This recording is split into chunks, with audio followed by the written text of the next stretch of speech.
Sul solar y la imagen etnográfica desde un abordaje decolonial. La metodología que se va a utilizar en particular es el estudio de las imágenes de archivo presentes en la Fundación Pan Club.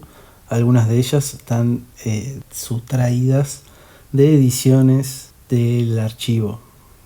Con esto quiero decir libros y publicaciones. En general, estos tipos de libros, como el que se ve aquí en la imagen, algunos se han perdido en el tiempo y otros fueron reconstruidos a través de repositorios digitales. La pregunta en particular parte de cómo Sul Solar en su producción reproduce o no la colonialidad del ver, que se expresa básicamente en los montajes de los libros de calidad etnográfica que se encuentran dentro del archivo. Las dos imágenes que están aquí a la izquierda, Nana Watson y Tatalok, son dos obras que se han puesto en relación con este tipo de manifestaciones científicas y en particular con el Códice Borbónico. Los montajes que estamos observando en este momento se comprenden en dos grupos. Uno, los grupos anteriores al viaje a Europa, y el segundo posterior al viaje a Europa, que es el periodo que estábamos analizando. Los cuadernos de dibujo, que son varios, que son como por ejemplo el que estoy señalando ahora, comprenden imágenes de distinto tipo que están montadas, como se puede ver. En el lado derecho hay imágenes que más que nada muestran la relación que tiene Sul Solar con las imágenes reproducidas. Él las recorta, las vuelve a pegar, las vuelve a reconfigurar en distintos álbumes o carpetas de recorte, básicamente.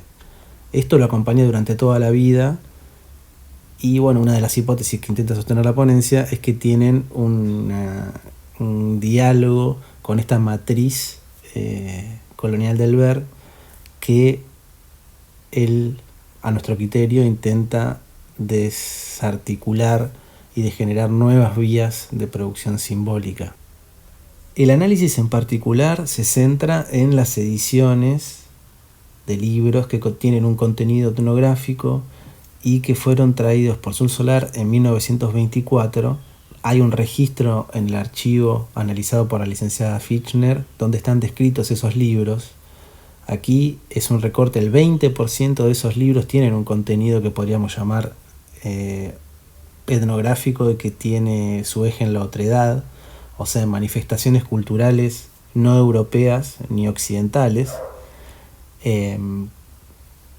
Como se puede ver en el gráfico, hay una gran preponderancia de los territorios coloniales, como puede ser América, África, Oceanía. El origen eurocéntrico del saber etnográfico, dice Barrientos, podemos observar el peso de las retóricas imperiales, sobre todo en la configuración de la otredad y del otro.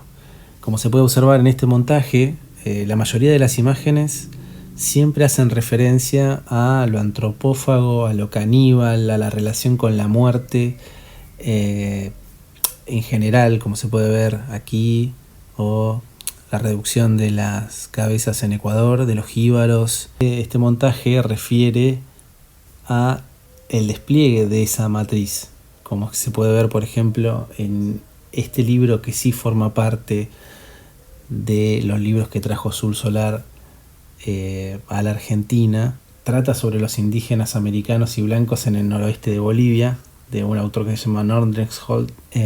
Como se puede ver, bueno, aquí está el europeo frente a las casas, la fotografía de los cuerpos, del arte que ellos llaman primitivo.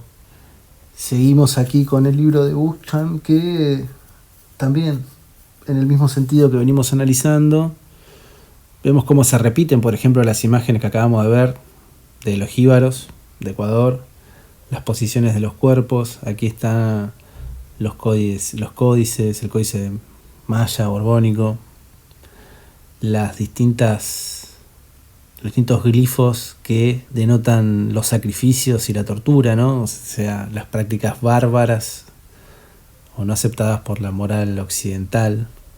Cómo se desarrolló la ponencia en particular, lo que quiere poner en cuestionamiento es cómo esta matriz colonial del ver se sigue reproduciendo en algunas obras de Sur Solar. Y la pregunta sería si Sur Solar lo hace desde un lugar crítico o si en cierta medida sigue reproduciendo esta epistemología visual. Si observamos los montajes anteriores y vemos en estos montajes las disposiciones de los personajes y el entorno, de las temáticas utilizadas, hay una continuidad entre la imagen etnográfica y la obra de Sur Solar.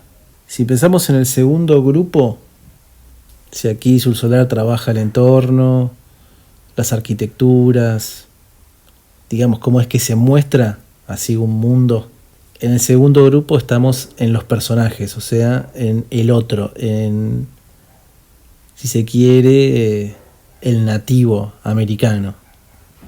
Sur Solar trabaja cada uno de ellos con recursos visuales que atienden a las visualidades modernas, como puede ser la utilización de las transparencias en cuanto a lo que estamos analizando, que es la imagen etnográfica.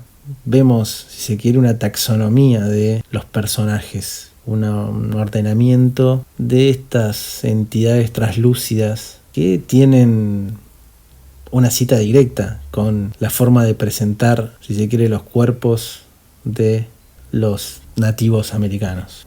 Sur Solar, al regreso a la Argentina con Emilio Petoruti, pensando justamente en un golpe moderno, realiza obras que se establece como una continuidad con las temáticas y con la manera de construir la imagen que venimos analizando.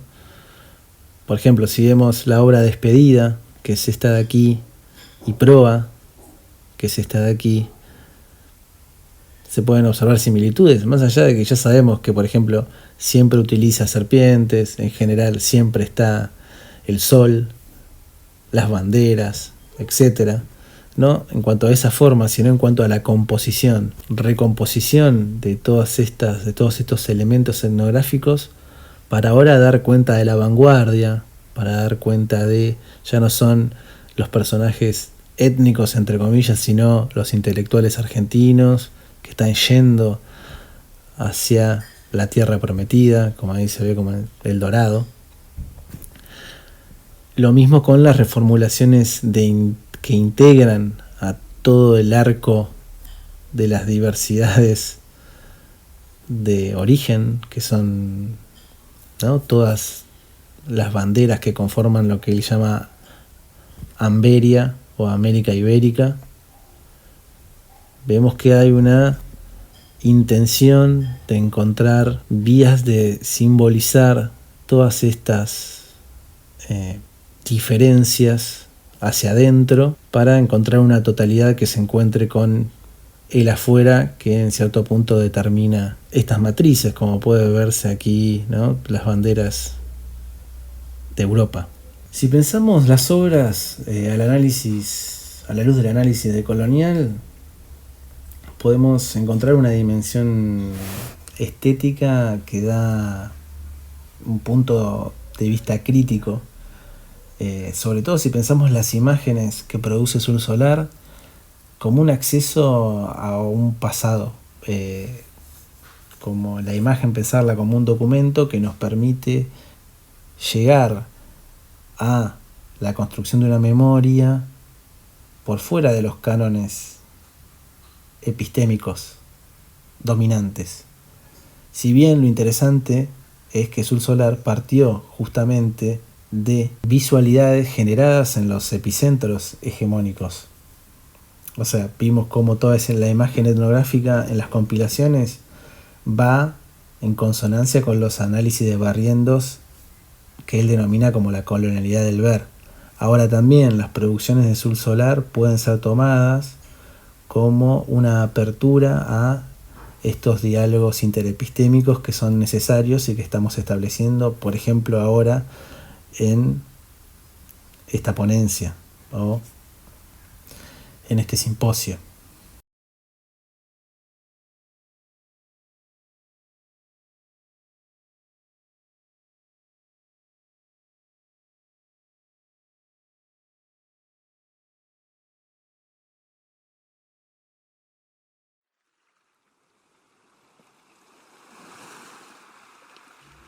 Buenas tardes, mi nombre es Ondela Fasanelli y esta es la presentación de mi trabajo en donde tomo como objeto de estudio 10 bocetos realizados por el artista viajero Conrad Martens a lo largo de lo que fue su travesía expedicionaria por Patagonia a bordo del Beagle entre 1833 y 1835.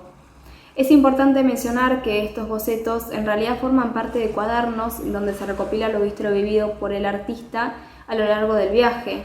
Y para este trabajo se hizo hincapié en aquellos dibujos que representaran el paisaje costero de la provincia de Santa Cruz.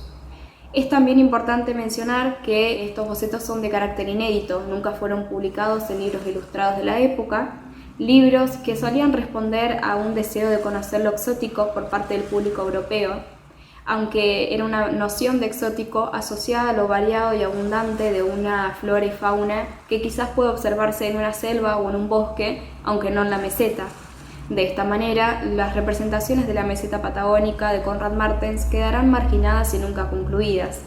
Sin dudas, la expedición del Beagle trasciende en importancia, no solo por contar con la presencia de un joven Charles Darwin, sino también por la cantidad de información que pudo recopilarse a lo largo del viaje.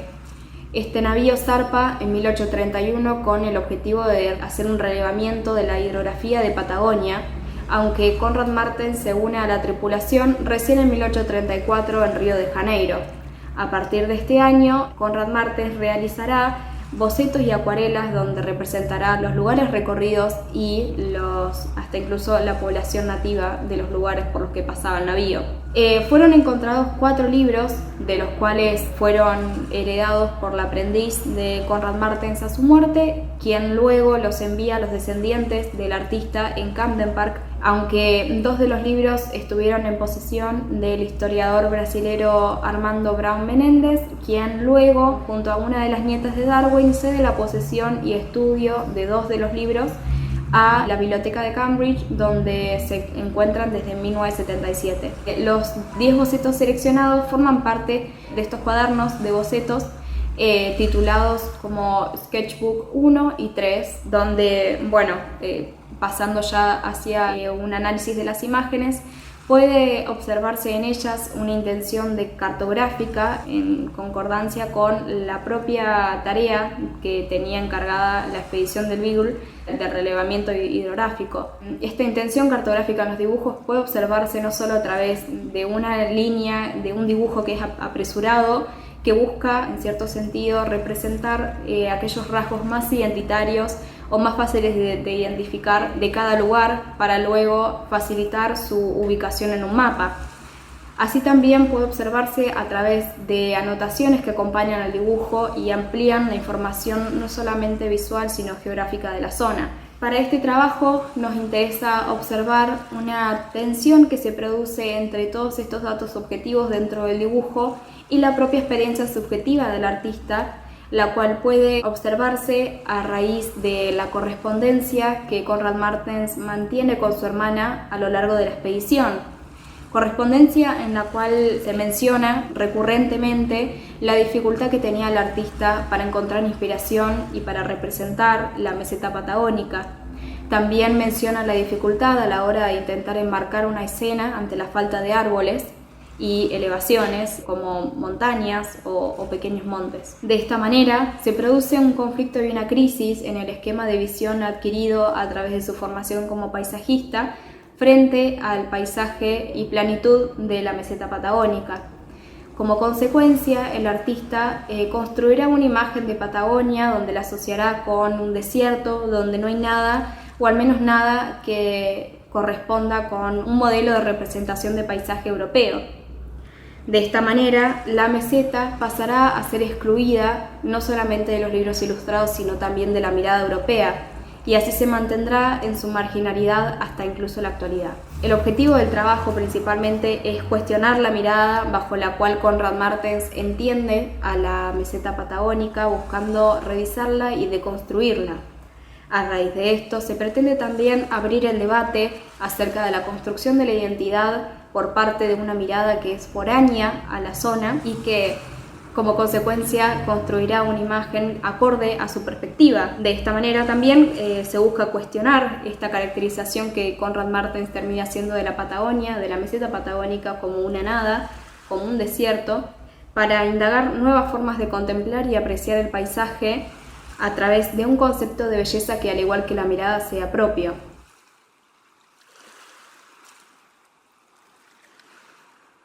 Finalmente, para concluir, pienso de que se trata de encontrar una belleza que no responda a cánones ideales, sino a la singularidad del paisaje y la experiencia subjetiva del visitante. Se trata de entender a la vista no como un instrumento de dominio, sino como una posibilidad de deconstrucción. Y también se trata de entender a la meseta no como una zona desértica, sino como un lugar único y diverso en su aparente monotonía, donde la flora, la fauna y la geografía resisten a un constante desgaste y se muestra en toda su fortaleza ante el visitante. Muchas gracias.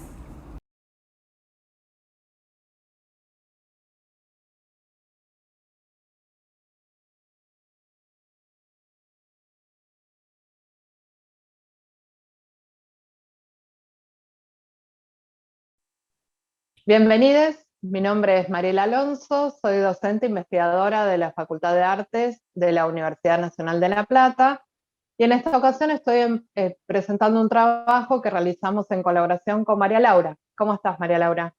Mariela, ¿cómo estás? Buenos días.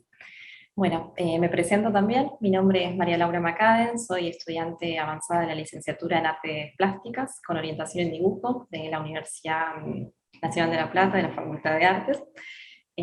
Bueno, actualmente soy adscrita de la cátedra de Historia del Arte 3 en la misma institución, en la cual estoy desarrollando una investigación del lenguaje plástico de los escultores y escultoras argentinas del siglo XX desde una perspectiva decolonial. Y en esta ocasión, ¿qué es lo que estamos presentando? En esta ocasión, la ponencia, subtítulo es Consideraciones decoloniales en el lenguaje plástico del escultor chaqueño Crisanto Domínguez. Si te parece, compartimos. Así comenzamos. Perfecto. ¿Ahí se ve bien? Perfecto. En esta ocasión, como decías, María Laura, estamos trabajando sobre la obra de Crisanto Domínguez, pero además vos, en el marco de lo que es el programa de Historia del Arte 3, una materia obligatoria para la carrera de plástica, estás investigando la obra de otros escultores, no solo del Río de la Plata, sino argentinos de comienzos del siglo XX y algunas continuidades que se dan hacia la contemporaneidad, entendiendo que lo que vemos en esa materia abarca el proceso que va de 1780 a 1950, y justamente uno de los problemas que nosotros abordamos es esa construcción de la idea de lo moderno que viene desde Europa y que de algún modo se instala como una matriz de la colonia también en lo que es el arte latinoamericano, que no se desprende de muchos modos, medios, técnicas y figuraciones que vienen de allí. Por eso en la materia vemos un poco en diálogo lo que ocurre en Europa, lo que ocurre en otros países latinoamericanos y en particular lo que ocurre en el Río de la Plata, y en este caso vos tomaste la obra de Crisanto. ¿Querés presentarnos a este artista? Sí, perfecto. Dígame si se ve bien cuando lo paso las... Sí, perfecto. Bueno, Crisanto Domínguez es un escultor chaqueño, nace en 1911 en la localidad de Las Palmas. Él es hijo de una madre de com y de un hachero paraguayo. Fue el primer escultor chaqueño reconocido a nivel nacional, pero igualmente, a pesar de este reconocimiento, él va a vivir gran parte de su vida en la marginalidad y en una pobreza bastante considerable. Bueno, no pudiendo vivir plenamente de la producción escultórica, él va a trabajar como hachero, va a trabajar también en el ingenio azucarero de Las Palmas, va a vivir un tiempo con unos contrabandistas paraguayos, y va a llegar a la ciudad de Buenos Aires alrededor de sus 15 años, que llega a través de un barco comercial, digamos, de manera clandestina, y sus inicios se van a, o sea, él llega a Capital, se ubica en la Boca, y allí se va a empezar a relacionar con artistas locales, principalmente Quinquela Martín, quien va a ser que lo va a acompañar en su trayectoria en la ciudad. Él escribe, tiene 2 libros en donde describe, digamos, su vida. Uno de ellos es Tanino y el otro es Rebelión en la Selva, y en Rebelión en la Selva él lo que comenta mucho es que su estancia en Buenos Aires, a pesar de este reconocimiento tan grande, no va a haber una remuneración económica. Y también se lo va a estigmatizar mucho como el indio escultor. el reconocimiento que se encuentra, digamos, en la capital es que más o menos alrededor de sus 15, 16 años, en el 26 va a ganar con su obra Cabeza del Boxeador el primer premio del Salón de Otoño de La Plata, va a hacer exposiciones en el Museo Nacional, va a tener también becas de la Municipalidad de Resistencia. Actualmente hay obras de él que se ubican en el Museo de Bellas Artes y en la Facultad de Medicina de la Universidad de Buenos Aires. A pesar de todo este reconocimiento, él va a volver a vivir a su ciudad natal, digamos, a Resistencia, y yo creo que es la etapa más rica, porque es la que lo representa más. ¿Y por qué digo esto? Porque a nivel personal, tal vez es una etapa muy dura cuando vuelve al norte del país, porque se encuentra como con esta etapa de pocos recursos económicos, también va a sufrir algunos problemas en relación a su salud mental, que lo llevan a algunas internaciones. Pero quitando esto, yo creo que es una etapa que lo representa mucho y es la que a mí más me interesa, porque él va a entrar en contacto con la gente, digamos, con lo regional, con la gente que ocupa ese espacio. Y no va a ir, por ejemplo, con una mirada externa, yendo a buscar algo para representar, como generar, no sé, una idea de un estereotipo de las comunidades indígenas del norte. No va con una idea previa ni buscando algo desde una mirada antropológica, sino que realmente va, habita con las comunidades y desde ese interior y desde ese vínculo y ese diálogo, luego genera la obra. ¿Querés mostrarnos algunas de las obras realizadas en su trayectoria? Así después, exacto, planteamos cuáles son los 3 problemas con los que vamos a estar trabajando. Genial. Mira, yo escogí estas imágenes, estas dos, que él después las va a exponer en la Galería Whitcomb de Buenos Aires, pero estas imágenes nacen de una convivencia que él tiene con el pueblo indígena Pilagá, que es un pueblo que se encuentra en el centro de Formosa. También es una convivencia muy rica, porque hasta él se termina enamorando de la hija del cacique, tiene una convivencia muy grande con el cacique que va a estar representado en una de las obras que vamos a mencionar. Y bueno, para mí realmente es una obra muy rica, porque no representa un estereotipo de lo indígena del norte, sino que realmente vive con lo simbólico, se puede ver, por ejemplo, en esta obra que se encuentra a la izquierda, Lanzazo, que se encuentra, que él realmente representa las prácticas y también lo simbólico, las ornamentaciones, es como que creo que estas obras explicitan, digamos, su compromiso con lo local, ¿no? Y con lo social también. ¿Te parece si compartimos cuáles son los 3 problemas que vamos a estar abordando? Exactamente. Elegimos 3 obras, cada una de las cuales nos permite hablar de un problema en relación con el lenguaje plástico, que es un poco el foco de tu trabajo, ¿no? Por un lado la figuración, por otro la cuestión de lo estereotipado y por otro la técnica. ¿Te parece ir mostrando de a una? Así los vamos mencionando. Perfecto. Bueno, seleccioné la hija del cacique. Bueno, realmente es muy particular la representación. Bueno, se vuelve a mencionar esto, ¿no? Que hay rasgos característicos que no son un estereotipo, que se puede ver como en el semblante de la figura, es una figura femenina, joven, y en la ornamentación, también en lo que es más los rasgos faciales de los labios. Eso en relación a la representación de lo americano. Y después en el lenguaje plástico... Sí. No, perdón, decía que un poco tomábamos lo que planteaba Rivera Cusicán, que es esto de volver al valor de la imagen, ¿no? Más allá del relato, más allá de la palabra, recuperar el valor de la imagen y la conexión directa desde lo heterogéneo de cada cultura. ¿Y vos ibas a agregar del lenguaje plástico? El lenguaje plástico me pareció muy interesante, que creo que lo aleja un poco del lenguaje de la escultura moderna de la época, que es la escultura moderna la que se conoce, ¿no? La del Río de la Plata, que es la hegemónica, que se representa como nacional, digamos, si se quiere. Él va a trabajar el modelado, que se ve, por ejemplo, en la parte de las facciones de los pómulos, que es un modelado muy sutil, pero después en la parte, digamos, que enmarca a lo que sería el rostro, trabaja figuras planas, trabaja mucho la línea, es una composición que no es tan volumétrica como este tipo de figuración que es más moderna, occidental, europea, sino que trabaja también una lectura visual a través de la bidimensión. Y esa bidimensión se ve en lo que son las curvas líneas, o sea, las líneas curvas, perdón, que generan como esa primera instancia de lectura que es más bien bidimensional, y va a ser acompañada con el volumen y una lectura tridimensional que, si se puede ver, es como lo que trabaja es el volumen, que justo en la imagen no se ve tanto, pero hay un volumen que genera En una el tocado. lectura horizontal. Ajá, sí. ¿Te parece mostrar la segunda obra? Sí.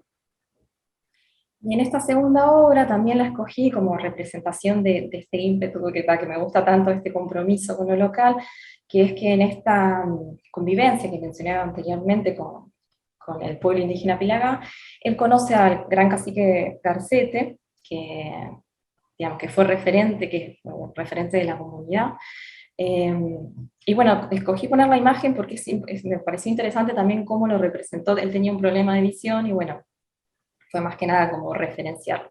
Tal vez esta imagen sí tiene algo más estereotipado de la época, que es como un material hegemónico que sería, perdón, el bronce, que es en los salones nacionales, digamos, de Buenos Aires es un material que es reconocido.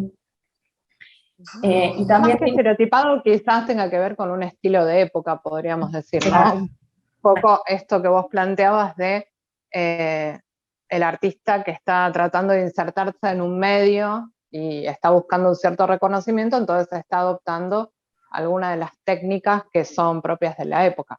Pero salta esto de los estereotipos al decir de Barrientos, ¿no? Estos estereotipos exotistas, racializantes, esto que vos decías, ¿no? Un artista que no procura objetivar la realidad, sino que está comprometido y está describiendo algo de lo que se siente parte.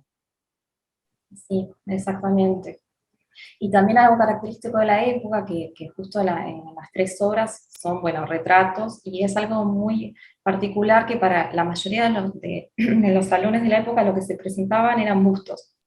Entonces también hay algo como de una producción grande de retratos, bustos, es algo que se solía presentar en los salones, digamos. ¿Presentamos la tercera obra? Bueno, sí. Y la tercera obra no encontré una referencia, digamos, en un catálogo Fotográfica directa. directa, claro, exactamente. Tuve que recurrir a un video del Archivo General de la Nación, que igual me resultó muy interesante porque muestra cómo trabaja. Así que bueno, fue una imagen que saqué del video, digamos, una captura de pantalla. Este tipo de obra digamos, lo seleccioné porque primero trabaja un quebracho blanco, que es un material del lugar, y también por la técnica que usa, que él va a trabajar hachazos directos, digamos, el material. Dialoga con la madera, hachazos. Pero lo interesante es que no va a ser que va a generar el plano general, sino que va a usar la hacha para utilizar los planos medios. Planos medios me refiero tal vez, o sea, el plano general es, digamos, la cabeza, y los planos medios pueden ser la nariz, que eso es muy insólito. Y para los planos muy pequeños, ahí sí se va a utilizar gubias. Y un poco lo que veíamos desde la bibliografía era, yo te proponía por ahí a De Sousa Santos con el concepto de despensar, o despensar lo que viene instalado como colonial y recuperar el valor de lo local, que un poco se ve a partir de la elección de la técnica, que no es una técnica necesariamente artística, ¿no? O por lo menos esto que vos mencionás de podríamos usar el hacha para los planos generales, pero esto de estar trabajando una pequeña facción con un hacha es bastante insólito, y sin embargo tiene que ver un poco con esa manera, ¿no?, de hacer, esa familiaridad que tiene. Y vos proponías un poco el texto de Quijano. Claro, ¿Por qué? ¿Te acordás? sí, lo había propuesto principalmente porque también la madera, digamos, por dos cosas, digamos, la madera en sí lo que hace es, como es una madera local, propia del norte del país, cuando se trabaja la madera es un diálogo con la materia te va a decir, bueno, tiene tal beta y vos vas a tener que seguir la beta. Entonces, la materia también le está imponiendo a él un lenguaje, y ese lenguaje lo considero local. Y también por otro lado, que el oficio de hachero también es un oficio muy preponderante de la época, digamos, del norte, en relación a las explotaciones de quebracho. Entonces, bueno, creo Y que las explotaciones, además de la población, ¿no? A través de la forestal, que es esta gran compañía sí, que, buscando este tanino que vos mencionabas y que él describe en su libro, expolia los recursos de todo el Chaco, no solamente la provincia, sino la región, ¿no? El ambiente, la zona, el humedal, y explota también a la gente, ¿no? Un poco la denuncia o la visibilización que él logra de este contexto a través de su obra pone de manifiesto o descosifica, digamos, a esa población que está siendo ninguneada, invisibilizada. sí, muy perseguida por el Estado también, ¿no? Como mano de trabajo, el Estado apoyando, digamos, a los capitales extranjeros de la época. Sí. ¿Te parece si Y anticipamos algunas de las conclusiones? sí, ¿querés que no, y lo que había mencionado de Quijano es que creía que digamos, este tipo de lenguaje lo que hace es como dar lugar a un tipo de episteme local. Él habla como de las epistemes múltiples, digamos, diversas, de América Bien. Latina como un territorio diverso, y bueno, creía que estas obras de Domínguez ayudan un poco a visibilizar, digamos. Y, Muy eh, bien. ay, Y aguardame, ahora sí, dejé de ver. Ahí está. No, está, no, se un está viendo, ¿no? poco, Sí, sí, está perfecto.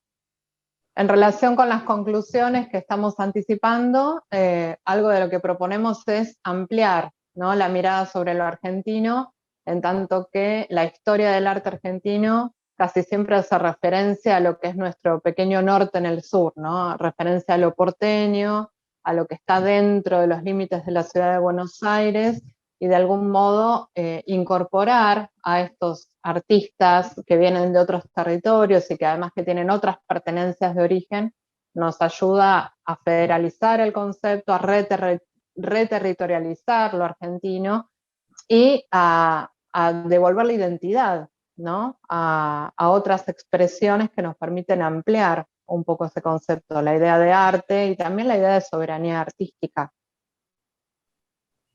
exactamente. Tenemos un largo recorrido todavía por realizar. Muchas gracias, María Belén. Gracias, Mariela. Nos estamos viendo. Nos estamos viendo.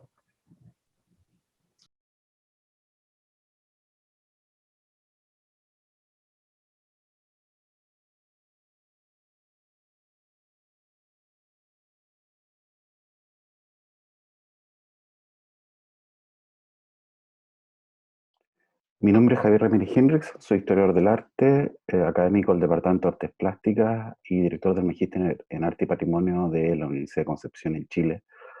Agradezco esta oportunidad a la organización del presente simposio para exponer esta ponencia titulada Entre lo internacional y lo local, discursos y debates en un espacio en disputa. Arte visual en la Escuela de Verano 1962 de la Universidad de Concepción de Chile. Antes de entrar en particular al problema específico que enuncia el título de la presente ponencia, quisiera contextualizar a través de esta cita de Marta Traba, del año 74, de un trabajo que hace referencia justamente al hecho de cómo en el inicio del década del 70 el ámbito cultural, específicamente en el campo del arte contemporáneo o las artes visuales, se está pensando la relación de dependencia o como diría ella, de condicionamiento sobre los modelos artísticos que se empezaron a desarrollar en Latinoamérica contra la década del 50. En esta situación hay antecedentes a nivel local en Chile y en particular de este espacio que se podría llamar subnacional, que es la ciudad donde está anclada la universidad donde desarrollo labores académicas e investigación, la ciudad de Concepción me refiero, y cómo aparece ya la década del 40, inicio de la década del 40, en el periodo de lo que es la Segunda Guerra Mundial, la relación del arte latinoamericano visto de Estados Unidos a través de esta exposición conocida que es de arte panamericano, iberoamericano del hemisferio occidental, donde se hace referencia, en el caso particular, a través del grabado, a distintos autores. Como también contemporáneamente Chile genera un primer acercamiento entre este contexto desde lo local e internacional con su exposición de arte contemporáneo en Estados Unidos, que fue una exposición itinerante entre Canadá y el propio país de Estados Unidos. En ese aspecto, Andrea Yunta nos plantea, o nos podría plantear, eh, que mi interés recogía a través de esta cita, fundamentalmente en el contexto anterior al problema que vengo a presentar sobre la Escuela de Verano de la Universidad de Concepción en la década del 60, fundamentalmente 1962, de cómo a través de la obra de Lam se podría ver esta cuestión de apropiación eh, de lo que son los lenguajes del arte moderno y fundamentalmente contemporáneo a través del autor, eh, del pintor cubano Wilfredo Lam. Y cómo desde esa llamada, como dice Yunta, descontextualización, se genera un lenguaje distinto desde esta especie de periferia. Pero también hacer mención a través del trabajo de Claire Fox, de cómo también hay una presencia de políticas culturales vinculadas al cubano Gómez Sicre, y que va también a permitir definir y describir cómo se empiezan a operar distintos sistemas y elementos de circulación artística a inicio de la Guerra Fría, fundamentalmente de Cal 50, y cómo se define esa operación a través de un tipo de arte que es de interés para el curador cubano. De ese aspecto, previo a la Escuela de Verano del año 62, donde estaría estos debates o estos elementos de disputa, es como se puede ver o se puede apreciar a través de esta cita en cómo se piensa desde un ámbito o cuál debiese ser la función de las artes visuales en el contexto de ese Chile del 50. Un contexto donde se hace referencia a un avance en una pintura realista versus los debates en la década del 50, inicio del 60, en Chile sobre los aspectos que tienen que ver con la neofiguración o el arte neoconcreto o abstracto. Desde ese ámbito, justamente un pintor que el cual va a participar en esta Festival de Artes Plásticas en ese contexto de la Escuela de Verano sería un